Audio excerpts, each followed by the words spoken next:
My name is Bono, and I am a rock star.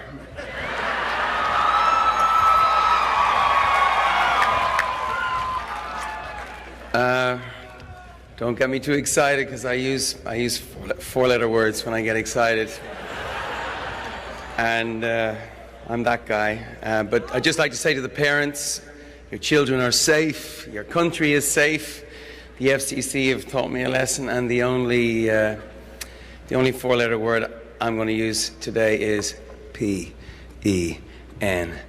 Safe.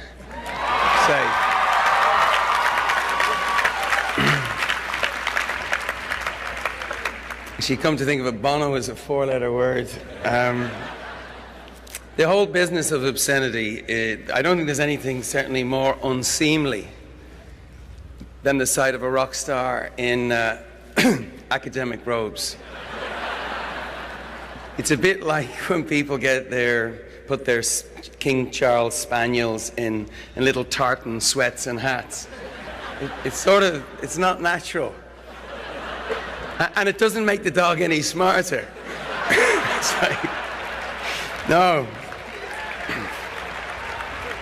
But it's true, we were here before with you two, and I would like to thank them for giving me a great life as well as you. I got a great rock and roll band that normally stand at the back when I'm talking to thousands of people in a football stadium. And they were here with me, I think it's 7 years ago. Actually, then there was some other sartorial problems. I was wearing a mirrorball suit at the time, and I emerged from a 40-foot high revolving lemon. It was a sort of cross between a spaceship, a disco, and actually just a plastic fruit. I guess it was at that point when your trustees decided to give me their highest honor. Doctor of Laws, wow. I know it's an honor, and it really is an honor, but are you sure? Doctor of Law, I mean, all I can think of is the laws I've broken. Yes.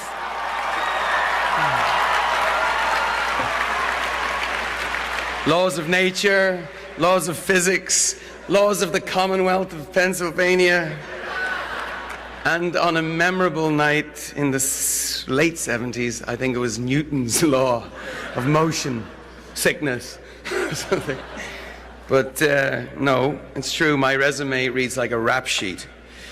I have to come clean. I've broken a lot of laws, and the ones I haven't, I've certainly thought about. I have sinned in thought, word, and deed. God forgive me. Actually, God forgave me, but why would you? I'm here, getting a doctorate, getting respectable, getting in the good graces of the powers that be. I hope it sends you students a powerful message. Crime does pay.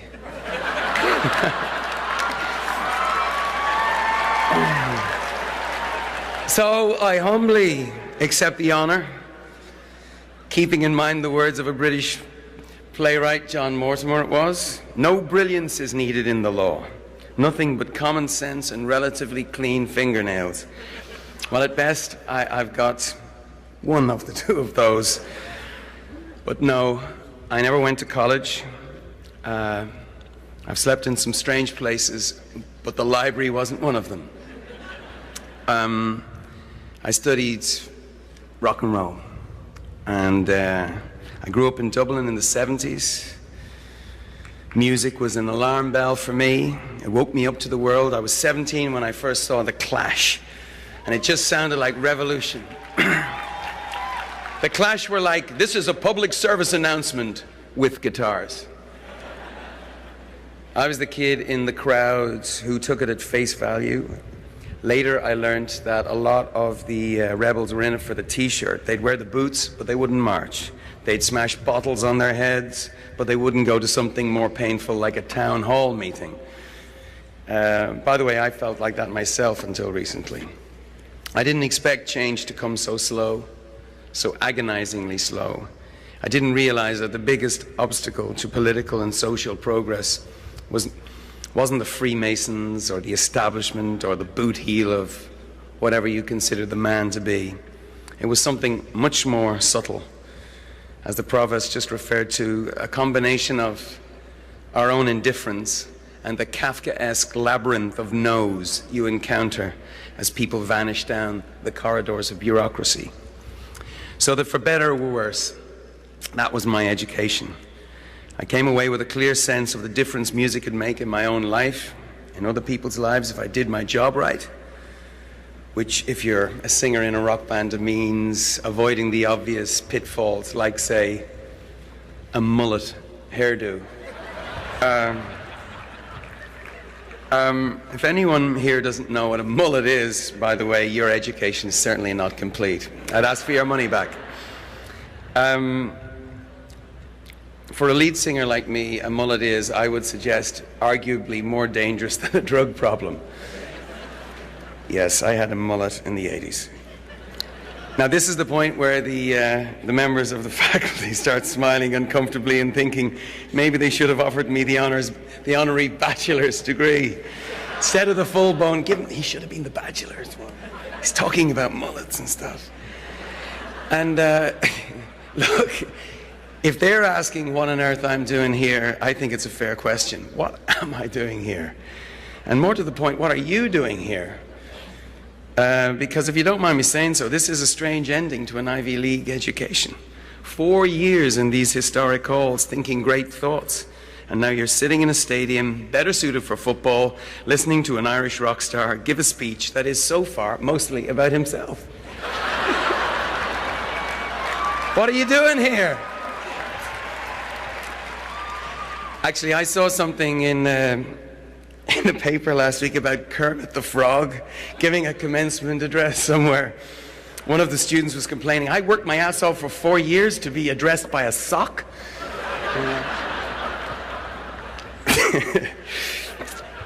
You have worked your ass off for this. For 4 years you've been buying, trading and selling everything you've got in this marketplace of ideas, the intellectual hustle. Your pockets are full, even if your parents are empty. And now you got to figure out what to spend it on. Well, the going rate for change is not cheap. Big ideas are expensive. The university has had its share of big ideas. Benjamin Franklin had a few. So did Justice Brennan. And in my opinion, so does Judith Rodin. What a gorgeous girl.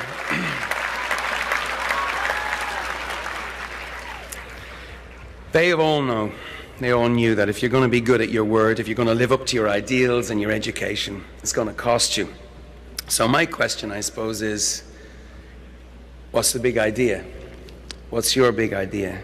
What are you willing to spend your moral capital, your intellectual capital, your cash, your sweat, equity in pursuing outside of the walls of the University of Pennsylvania? There's a really great, truly great Irish poet. His name is Brendan Kennelly. And he has this epic poem. It's called The Book of Judas. And there's a line in that poem that never leaves my mind.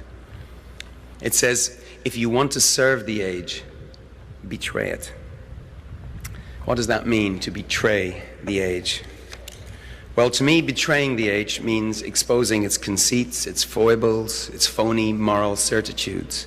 It means telling the secrets of the age and facing harsher truths. Every age has its massive moral blind spots.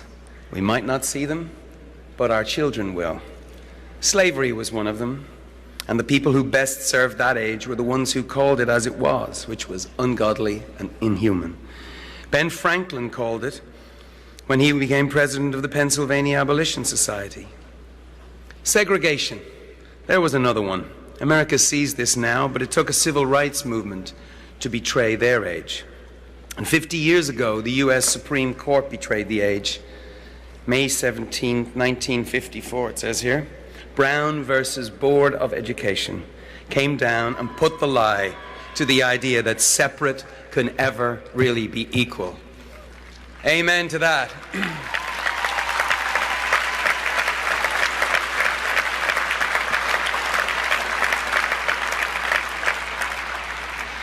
Fast forward 50 years, May 17th, 2004.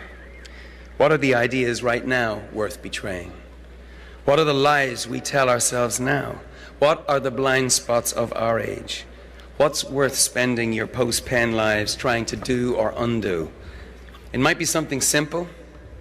It might be something as simple as our deep down refusal to believe that every human life has equal worth. Could that be it? Could that be it?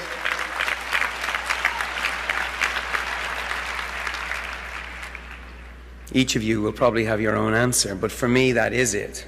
And for me, the proving ground has been Africa. Africa makes a mockery of what we say, at least what I say about equality. It questions our pieties and our commitments, because there's no way to look at what's happening over there and its effect on all of us and conclude that we actually consider Africans as our equal before God. There is no chance.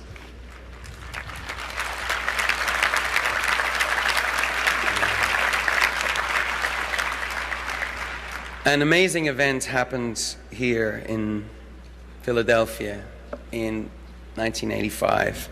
Live Aid, that whole We Are the World phenomenon, the concert that happened here. Well, after that concert, I went to Ethiopia with my wife, Ali. We were there for a month. And an extraordinary thing happened to me. We used to wake up in the morning and the mist would be lifting. We'd see thousands and thousands of people who'd been walking all night and to our food station where we were working. And one man I was standing outside talking to with the translator, this beautiful boy, and he was saying to me in Amharic, I guess it was, I was saying, I can't understand what he's saying, and this nurse who spoke English and Amharic said to me, he's saying, will you take his son?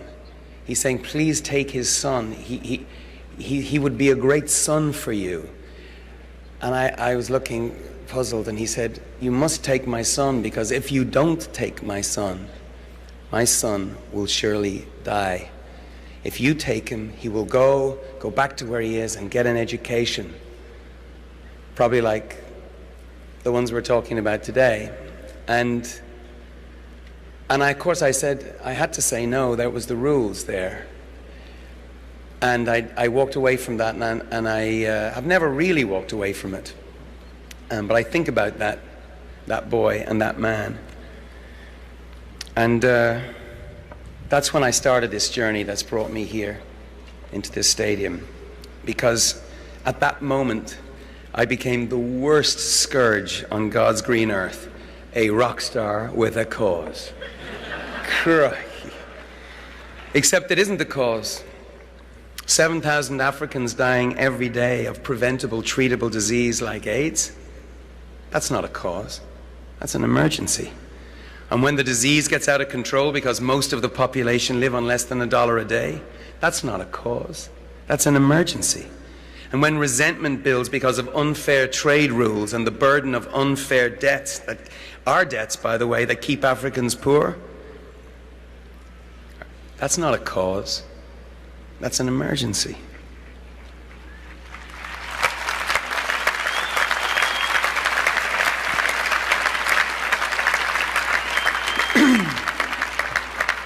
So We Are the World Live Aid started me off. You know, it was an extraordinary thing, and really that event was about charity. But 20 years on, I'm not that interested in charity. I'm interested in justice. There's a difference. Africa needs justice as much as it needs charity. Equality for Africa is a big idea. It's a big, expensive idea. I see the Wharton graduates now getting out the math on the back of the programs. Numbers are intimidating, aren't they? But not to you.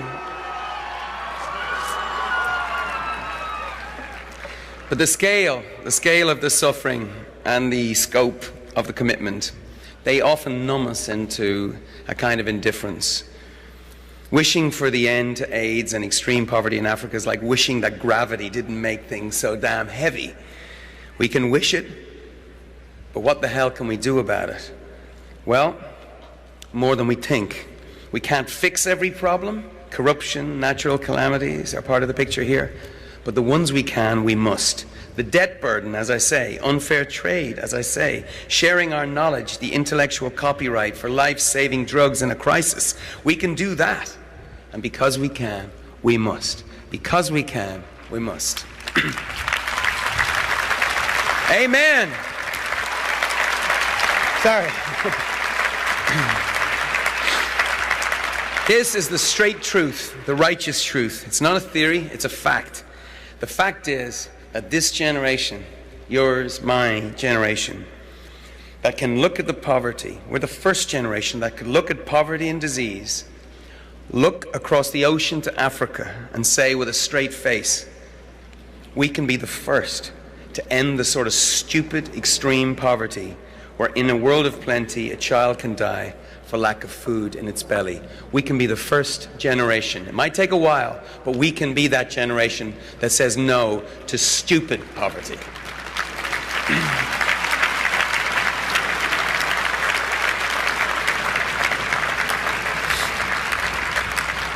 It's a fact. It's a fact. The economists confirm it.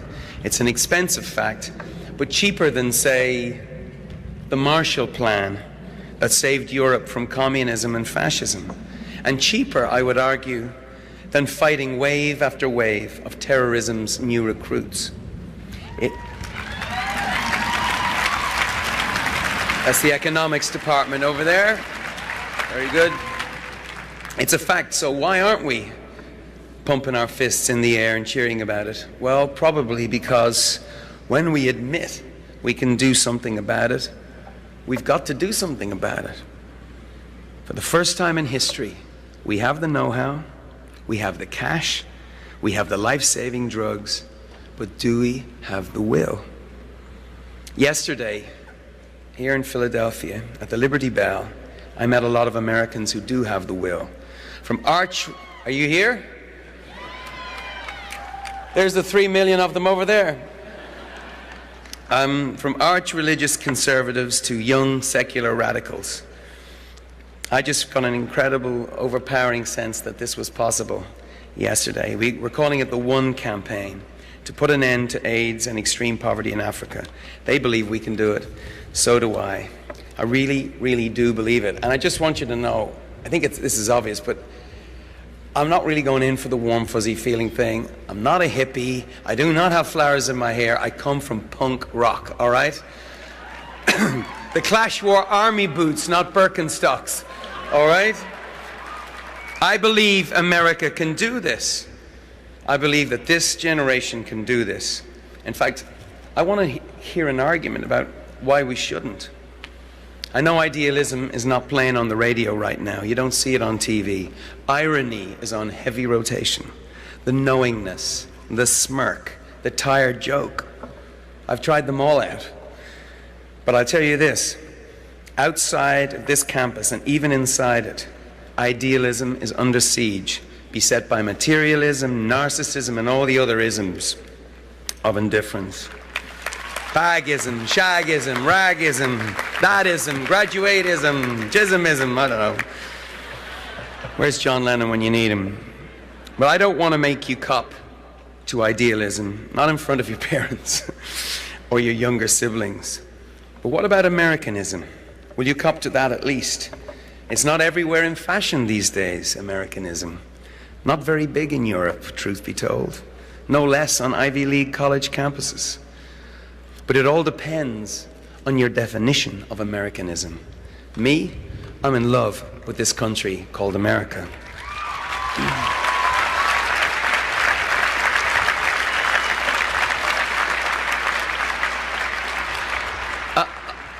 I'm a huge fan. I'm a huge fan of America. I'm like one of those annoying fans.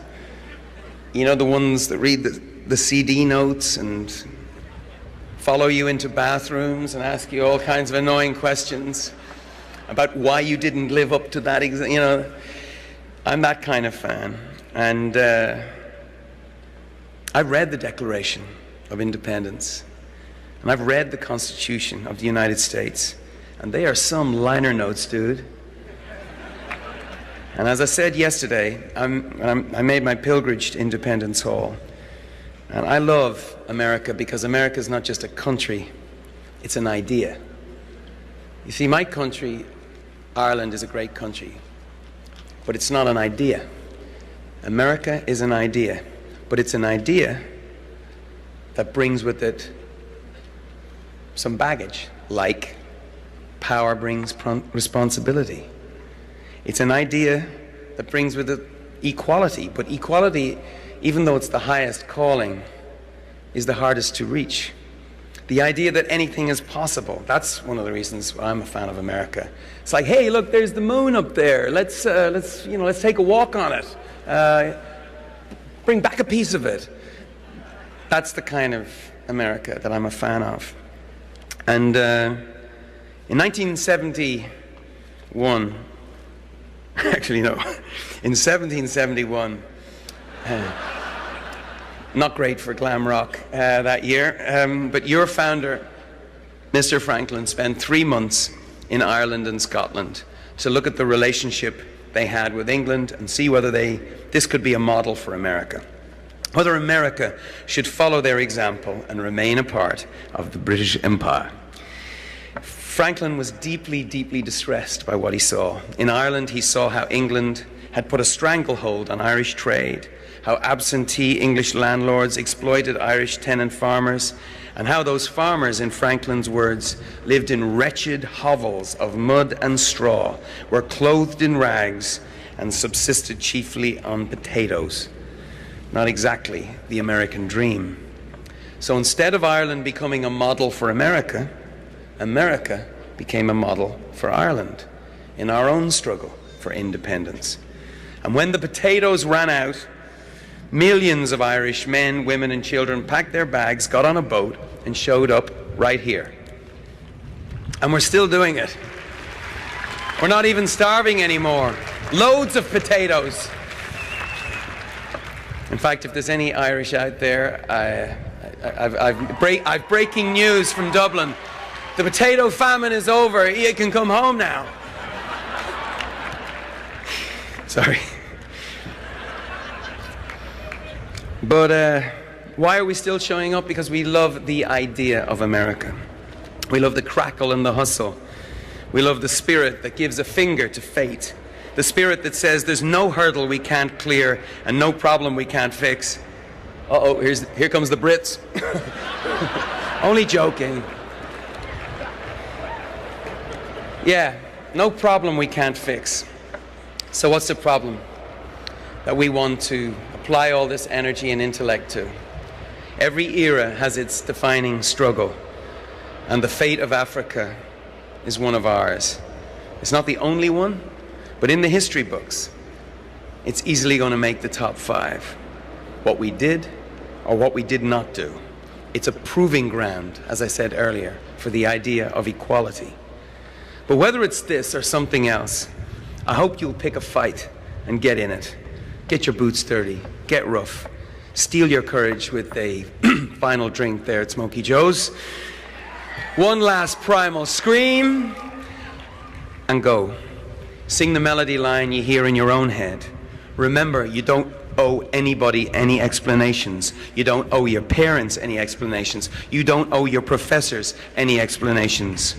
You know, I used to think that the future was solid or fixed, or something like you inherited, like an old building that you move into and the previous generation moves out or gets chased out.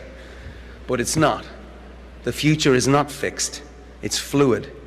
You can build your own building, or hut, or condo, whatever. This is the metaphor part of the speech, by the way. But my point is that the world is more malleable than you think, and it's waiting for you to hammer it into shape. Now, if I were a folk singer, I would immediately launch into If I Had a Hammer right now, get you all singing and swaying. But as I say, I come from punk rock, so I'd rather have the bloody hammer right here in my fist. That's what this degree of yours is. A blunt instrument. So go forth and build something with it. And remember what John Adams said about Ben Franklin. He does not hesitate at our boldest measures, but rather seems to think us too irresolute. Well, this is the time for bold measures. And this is the country. And you are the generation. Thank you. Thank you very much.